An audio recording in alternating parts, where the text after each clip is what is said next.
Kemudian berikutnya, karena saya di-mention oleh Pak Dubes Dino, saya mau luruskan beberapa hal. Sebelumnya, terima kasih atas masukan yang telah diberikan, sangat cermat dan terstruktur. Saya pikir beliau adalah diplomat hebat, pernah menjadi wakil Menteri Luar Negeri, walau hanya diberi kesempatan sekitar 3 bulan.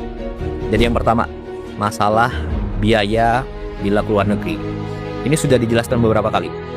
Jadi segala kelebihan biaya yang telah dianggarkan oleh negara itu sepenuhnya ditanggung oleh pribadi Presiden Prabowo. Kemudian yang kedua, jumlah rombongan. Ini sangat penting. Jumlah rombongan Presiden Prabowo itu sudah berkurang besar-besaran, lebih dari separuh dari periode sebelumnya. Jadi kalau dulu itu sekali keluar negeri bisa lebih dari 120 orang. Zaman Pak Dino seperti itu. Nah, zaman Presiden Prabowo jumlahnya antara 50 sampai 60 orang maksimal. Ini sudah banyak yang tahu, termasuk juga wartawan pasti tahu itu semua. Kemudian yang ketiga, jadwal harus 1 tahun sebelumnya. Jadi gini, perkembangan dunia global itu sangat dinamis, hari per hari.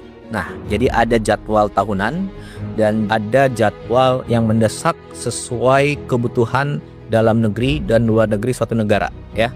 Kemudian yang keempat, masalah protokoler dan frekuensi keluar negeri dalam 1,5 tahun terakhir. Jadi Presiden Prabowo itu adalah presiden baru yang mulai menjabat saat dunia sedang krisis. Sebelumnya ada konflik di Ukraina, ada di Venezuela, kemudian sekarang ada di Iran dan Timur Tengah, itu terlibat Saudi, Qatar, Bahrain, UAE dan lain sebagainya, ya. Jadi setiap pemimpin tentunya harus bangun hubungan yang dekat antar pemimpin dunia. Dan kita tidak bisa hanya mengandalkan saat krisis baru kita minta bantuan. Tidak, kita harus panen hubungan yang baik. Lalu bila suatu saat ada kondisi mendesak, kita bisa minta bantuan. Dan begitu pula sebaliknya, oke?